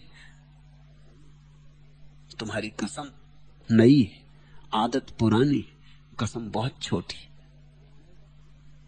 जब आदत का तूफान आएगा, कसम ऐसे उड़ जाएगी जैसे हवा में कोई तिनका उड़ गया। फिर पछताओगे। पछताना भी तुम्हारी आदत है। मेरे पास एक आदमी आया, उसने कहा कि मेरी क्रोध से जिंदगी बर्बाद हो गई, मुझे क्रोध से छुड़ाओ। और मैं बहुत पछताता हूं, और हर बार क्रोध करके रोता हूं, छाती पीटता हूं। अपने को उपवास भी रखा कई दिन तक, मारा भी है अपने को, आत्मघात की भी सोची, मगर ये क्रोध जाता नहीं। मुझे क्रोध से बचाओ। मैंने उससे कहा, तू एक काम कर, क्रोध तो जाता नहीं, तो कम से कम पश्चाताप छोड़। उसने कहा, आप क्या कहती।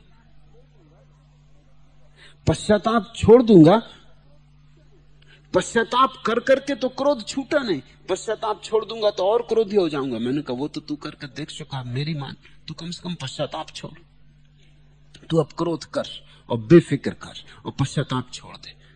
और 3 सप्ताह बाद आके मुझे कहना कि क्या हुआ। 3 सप्ताह बाद वो आया, वो बोला कि पश्चाताप भी नहीं छूटता। तुम जरा सोचो तो, क्रोध क्या खाक छूटेगा, पश्चाताप भी नहीं छूटता। नपुंसक पश्चाताप, जिससे कुछ परिणाम कभी नहीं हुआ, वो भी नहीं छूटता, वो भी आदत हो गई। मैंने कहा इसलिए मैंने तुझसे कहा था कि तुझे दिखाई पड़ जाए कि पश्चाताप जिसका कोई परिणाम कभी नहीं हुआ, मुर्दा पश्चाताप, वो भी नहीं छूटता। तो क्रोध तो परिणामकारी है, उससे तो बहुत परिणाम हुए, बुरे हुए, भले हुए, क्या हुए, मगर परिणाम हुए। क्रोध तो ऊर्जा है। जब निर्वीर्य पश्चाताप नहीं छूटता तो ये ऊर्जा से भरा हुआ क्रोध कैसे छूटेगा। तू फिर से देख, तू फिर से सोच। तूने शास्त्रों से सुन लिया कि क्रोध करना बुरा है और तू कसमें खाने लगा है। तूने अपने क्रोध को नहीं जाना। जमाना था एक, आकाश में बिजली चमकती थी, लोग घबराते थे, कपते थे। वेद कहते कि इंद्र नाराज, बिजलियां कौंधा रहा है, देवता नाराज है। अज्ञानियों के तो छोड़ो, उस दिन के ज्ञानी भी ये सोचते थे कि देवता नाराज है। न कोई देवता है, न कोई नाराज है, मगर बिजली इतनी भयंकर थी और घबराने वाली थी, और बिजली की दहाड़ और बादलों की गड़गड़ाहट, हम सोच सकते हैं आदमी की छाती बैठ जाती होगी, डरता होगा। फिर हमने एक दिन बिजली को समझ लिया। वेद के ऋषि तो प्रार्थना ही करते रहे कि हे इंद्र देवता नाराज ना हो, हम गाय चढ़ाएंगे, बैल चढ़ाएंगे, आदमी चढ़ाएंगे, हम यज्ञ करेंगे, हम तुम्हारी स्तुति करेंगे, हे इंद्र देवता। स्थितियों से भरा हुआ सारा वेद पड़ा है, मगर न इंद्र देवता ने सुनी। कोई हो तो सुने। न बिजली बंद हुई, बिजली वैसी ही कड़कती रही और बादल वैसे ही गरजते रहे, और तुम्हारे ऋषि आए और चले गए और कोई परिणाम ना हुआ। पानी पर खींची गई लकीरें थी उनकी प्रार्थनाएं और उनके हवन और उनके यज्ञ, और तुमने बलि भी दी और तुमने आदमी भी मारे, मगर कुछ भी ना हुआ। फिर एक दिन आदमी ने बिजली के रहस्य को समझा, तब से बिजली गुलाम हो गई। अब तुम्हारे घर में पंखा चलाती, अब इंद्र देवता कुछ भी नहीं कर पाते। बिजली पंखा चला रही है, बिजली घर में तुम्हारी रोशनी कर रही, तुम्हारा चूल्हा चला रही, बिजली 1000 काम कर रही। अब कोई प्रार्थना नहीं करता है हे इंद्र देवता। अब हम जानते बिजली हमारे बस में। ऐसा ही क्रोध तुम्हारे भीतर के आकाश की बिजली है, पश्चाताप से नहीं रुकेगा, प्रार्थना से नहीं रुकेगा। समझो, पकड़ो, पहचानो, जागो। क्या है क्रोध? क्रोध में करुणा छिपी। जिस दिन तुम क्रोध को समझ लोगे उसके मालिक हो जाओगे। उस दिन तुम पाओगे क्रोध तुम्हारा सेवक हो गया, बड़ा सेवक है। उस पर चढ़ के तुम बड़ी दूर की यात्रा कर सकते हो। जिस आदमी में क्रोध नहीं, उस आदमी में रीढ़ ही नहीं होती। जिस आदमी में क्रोध नहीं, उस आदमी में जिंदगी ही नहीं होती। जिस बच्चे में क्रोध है उसी में संभावना है, और किसी बच्चे में क्रोध ना हो तो समझना गोबर गणेश, किसी काम के नहीं। गणेश जी की जरूरत हो तो उनको बिठा लो और पूजा कर लो। इनसे जीवन में कुछ भी नहीं होगा, कोई संभावना नहीं, ऊर्जा ही नहीं। क्रोध मनुष्य के अंतर आकाश की बिजली है। जीवन को समझो, पहचानो। बिना पहचाने हम जीते हैं तो रात अंधेरे में अंधेरे से कहा एक आदत है जिए जाना भी। रोज बढ़ता हूं जहां से आगे, फिर वहीं लौट के आ जाता हूं। बार हाथ तोड़ चुका हूं जिनको, इन्हीं दीवारों से टकराता हूं। रोज बसते हैं कई शहर नए, रोज धरती में समा जाते। जलों में थी जरा सी गर्मी, वो भी अब रोज ही आ जाते। धीरे धीरे धीरे धीरे सब उदास हो जाता है। इस संसार की पूरी यात्रा का फल क्या है? आंखें धूल से भर जाती, ओंठों पे धूल जम जाती, स्वाद मर जाता, संवेदनशीलता मर जाती। मरने के पहले हम मर जाते, मरने के पहले हम मुर्दा हो जाते। लोगों को देखो कितनी धूल जम गई है उन पर, फिर भी चले जाते हैं। रात अंधेरे ने अंधेरे से कहा, एक आदत है जिए जाना भी, जिस्म से रूह तलक रेत ही रेत, न कहीं धूप न साया न शराब। कितने अरमान हैं किस सहरा में, कौन रखता है मजारों का हिसाब। नब्ज बुझती भी भड़कती भी है, दिल का मामूल है घबराना भी, और दिल घबराए ये स्वाभाविक है, क्योंकि यहां कुछ हाथ लग नहीं रहा है। टटोलते टटोलते थक गए, मरुस्थल ही मरुस्थल है, जिस्म से रूह तलक रेत ही रेत, न कहीं धूप न साया न शराब। पाने की तो कौन कहे, झूठी मृग मरीचिका भी नहीं मिलती। मरुद्धान की तो कौन कहे, मरुद्धान का सपना भी हाथ नहीं लगता। जो पकड़ो वही व्यर्थ सिद्ध हो जाता है। दूर के ढोल सुहाने लगते, पास आते आते सब रंग रौनक उड़ जाती। दूर रहो सब ठीक लगता है, पास आओ सब व्यर्थ हो जाता है। जो मिल जाए वही व्यर्थ हो जाता है, जो न मिले उसी में रस टंगा रहता है। आदमी आशा के सहारे जीता है, अनुभव के सहारे नहीं। अनुभव तो यही कहता है कि अब जागो, बहुत हो गया। आशा कहती और थोड़ा देर सो लो, कौन जाने कोई सुखद सपना आने को हो। अनुभव कहता है यहां कभी कुछ हाथ नहीं लगा। आशा कहती है अभी तक तो नहीं लगा, ठीक है, लेकिन कल की कौन जाने, कल लग जाए, थोड़ा और थोड़ा और। आशा अटकाए चली जाती। आशा माया का आधार है।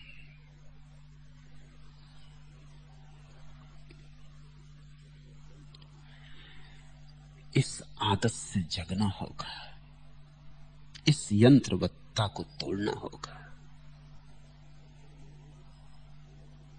थोड़ा होश संभालो, क्या कर रहे हो इसे जाग के करना शुरू करो। मैं नहीं कहता कि इसे बंद कर दो आज। किसी स्त्री के प्रेम में हो, अब जाग के। किसी स्त्री को छाती लगाओ, अब जाग के। मैं नहीं कहता कि अभी रोक दो, जल्दी मत करना। जल्दी में आदमी कच्चा रह जाता है, और जब तक आदमी पक न जाए जीवन में कोई क्रांति नहीं होती। धन में मजा है, चलो और धन इकट्ठा करो, लेकिन अब जरा होश से गौर से देख लेना धन को हाथ में ले लेके कि क्या मिल रहा है, कुछ मिल रहा है। और अभी मैं नहीं कह रहा हूं कि जल्दी निर्णय ले लेना कि नहीं मिल रहा है। शास्त्रों को बीच में मत आने देना और सदगुरुओं को बीच में मत बोलने देना। वो कितनी ही कहें कि कुछ नहीं, सब राख है, मगर तुम्हें अभी इसमें चमक मालूम पड़ती है। तुम्हें जिसमें चमक मालूम पड़ती, तुम अभी उसकी चमक को और गौर से देखते रहो। मुल्ला नसरुद्दीन और उसकी पत्नी एक रास्ते से गुजरते थे। उसने भाग के रास्ते के किनारे पड़ा कुछ उठाया, फिर जोर से फेंका और कहा कि अगर यह आदमी मिल जाए तो इसकी गर्दन उतार लूं। उसकी पत्नी ने कहा बात क्या हुआ? उसने कहा कि किसी आदमी ने इस तरह खकार थूकी कि बिल्कुल अठन्नी मालूम होती थी। चमक रही होगी धूप में।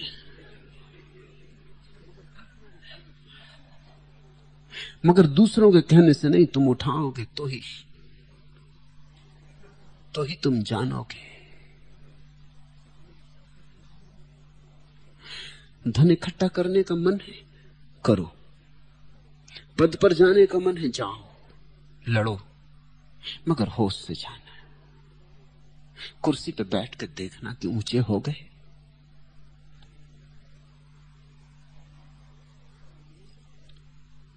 क्या मिल गया? यश का मोह है, ठीक है, तलाश करो। जब हजारों लोग तुम्हें जानने लगे तब सोचना कि क्या मिल गया। इतने लोग मुझे जानते, मेरे नाम को जानते, इससे क्या मिल गया, क्या हुआ? नहीं जानते थे तो हर्ज क्या था, जानते हैं तो लाभ क्या है। मैं भी मिट जाऊंगा, ये भी मिट जाएंगे। इस प्रसिद्धि प्रतिष्ठा का प्रयोजन क्या है? बस इतना जाग के देखते रहो। जल्दी निष्कर्ष मत लेना, मेरी तुमसे ये विनती है, जल्दी निष्कर्ष मत लेना। तुम जल्दी निष्कर्ष लेते हो, उसी में कच्चे रह जाते हो, फिर लौट लौट के वहीं आ जाते हो। एक चीज को पक जाने दो। जिस दिन तुम पूरी तरह जान लोगे कि कुर्सी पे बैठकर कोई आदमी बड़ा नहीं हो जाता, चाहे प्रधानमंत्री बन जाओ और चाहे राष्ट्रपति, कोई आदमी बड़ा नहीं हो जाता। सच तो यह है कि कुर्सी पे बैठ के आदमी के सब छोटेपन जाहिर हो जाते, प्रकट हो जाते, क्योंकि सब छोटेपन ब्रॉडकास्ट हो जाते, सबको दिखाई पड़ने लगते, और कुछ भी नहीं होता। और आदमी भीतर खाली है सो खाली है। मगर जो आदमी कुर्सी पे बैठ जाता फिर कुर्सी नहीं छोड़ता, वो जोर से पकड़ लेता है। उसे ये भी दिखाई पड़ता है कि कुछ मिल नहीं रहा, लेकिन अब छोड़ने में भी डर लगता है। अब ये भय होता है कि मिल तो कुछ नहीं रहा है, लेकिन चलो ना कुछ से यही ठीक। कम से कम लोग तो जानते, कम से कम लोगों को तो भ्रांति है कि मिल गया। ख्याल करना है इस बात पर। तुम्हें तो नहीं मिला है, तुम तो जानते हो मुझे कुछ नहीं मिला, मगर अब कहने से भी क्या सार है, अपनी दीनता क्या कहनी, अकड़ के चलते रहो। लोग तो मानते हैं कि मिल गया, चलो लोगों को मानने दो, इससे ही एक राहत मिलती है। जिंदगी कैद है सीता की तरह, राम कब लौटेंगे मालूम नहीं, काश रावण ही कोई आ जाता। कुछ तो आ गया, रावण ही सही, धन तो आ गया। दूसरे तो सोचते हैं, दूसरे तो तड़फते हैं, दूसरे तो ईर्ष्या से भरते हैं कि इस आदमी को मिल गया, हमको नहीं मिला, कोई हर्जा नहीं। हम अपनी बात छुपा कर रखेंगे, चुपचाप चले जाएंगे, बिना किसी को पता हुए, बिना किसी को खबर पड़े विदा हो जाएंगे। कहानी रह जाएगी, लोग कहेंगे कि क्या आदमी था, सिकंदर था, इतना धन पाके मरा, इतनी प्रतिष्ठा, इतना यश लेके मरा।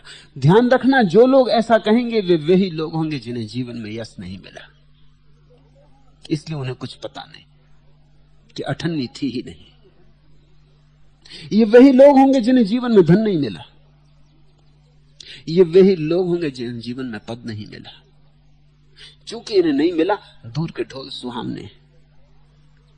तुम देखते हो प्रधानमंत्री आ जाएं, राष्ट्रपति, भीड़ इकट्ठी हो जाती है। कौन लोग हैं? ये वही लोग हैं जिनके जीवन में कुछ भी नहीं मिला। ये खाली लोग एक दूसरे खाली आदमी को भरने पहुंच जाते, और मजा ये कि इन खाली लोगों की भीड़ को देख के वो खाली आदमी जो पद पे बैठा है सोचता है कि चलो कोई बात नहीं, मुझे तो नहीं मिला, मगर इतने लोग तो मानते हैं कि मुझे मिला, यही क्या कम है, चलो रावण ही आया तो ठीक।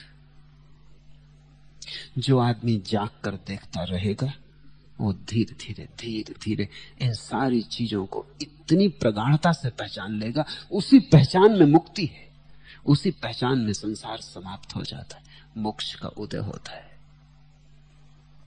अंतिम प्रश्न,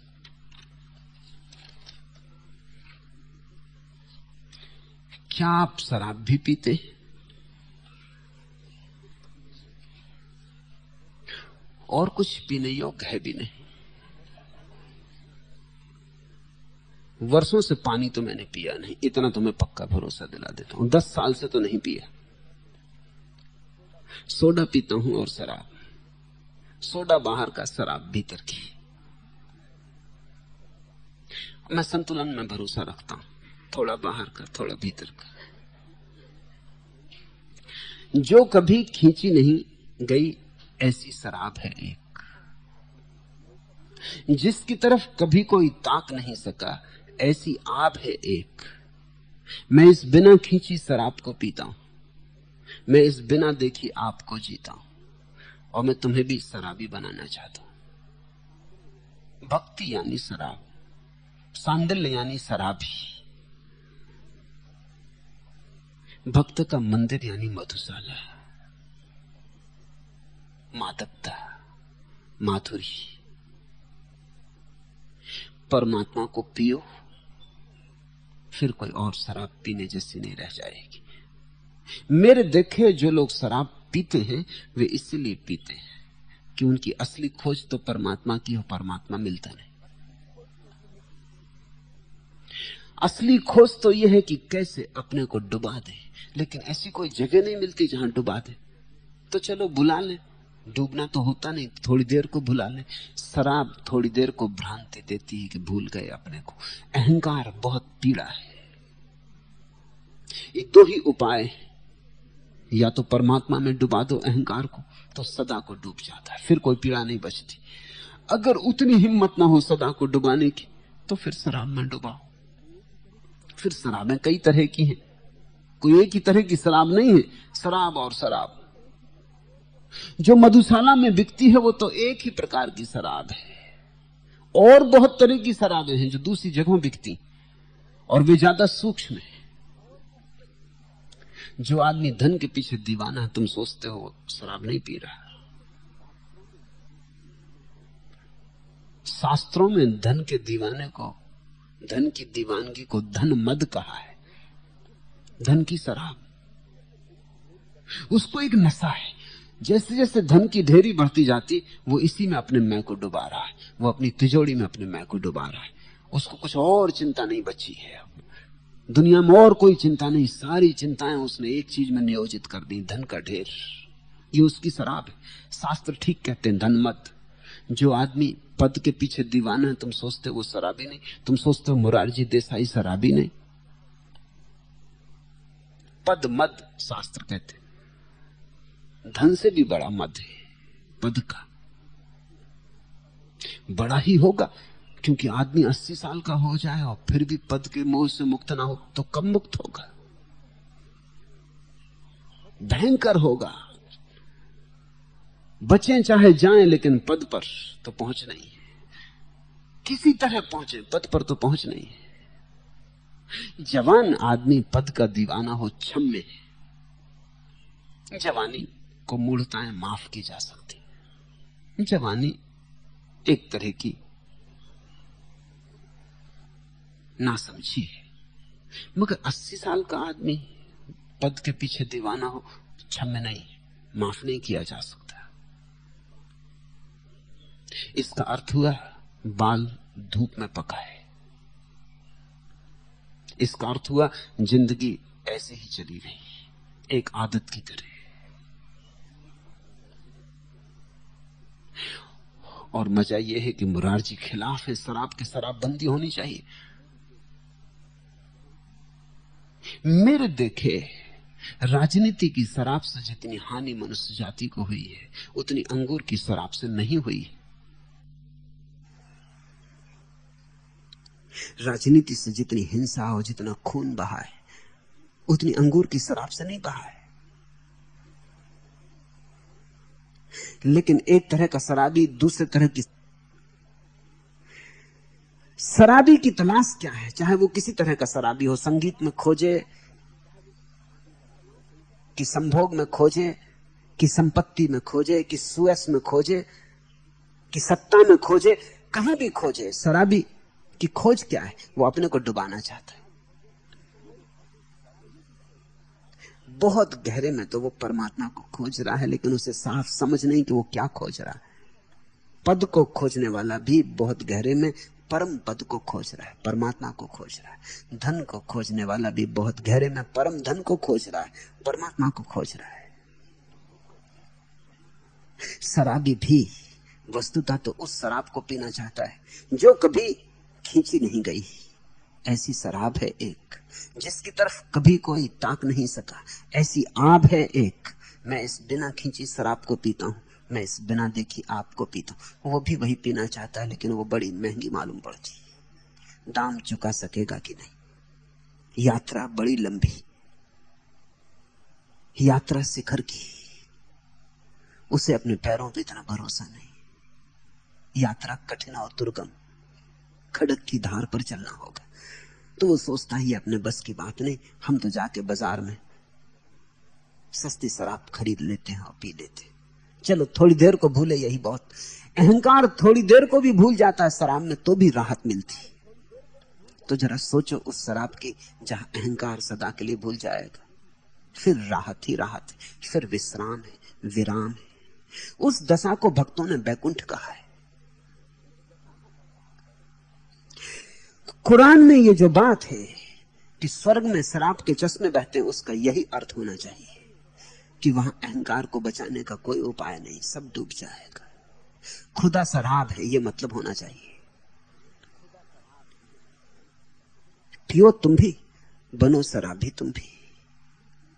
भक्ति का मार्ग तो पियक्कड़ों का मार्ग है, पर ऐसी शराब पियो कि फिर नशा उतरे ना। चढ़े तो चढ़े, फिर उतरे ना। उतर उतर जाए, वैसे नशे का कितना मूल्य हो सकता है। वैसा नशा क्षणभंगुर है। इसलिए सांडिल्य कहते हैं क्षणभंगुर से संबंध छोड़ो और शाश्वत से जोड़ो। क्षणभंगुर से प्रेम करो, दुख आता है। शाश्वत से प्रेम करो, परम सुख आता है। क्षणभंगुर की शराब पियो, अंगूर की शराब दुख लाएगी। थोड़ी देर को धोखा होगा, फिर धोखा टूटेगा। हर बार जब धोखा टूटेगा, तुम और भी गर्त में गिरोगे, और भी अंधेरे में गिरोगे, और भी नरक में गिरोगे। शाश्वत की शराब पियो, और जब शाश्वत उपलब्ध हो सकता हो तो फिर क्या क्षुद्र को पीना।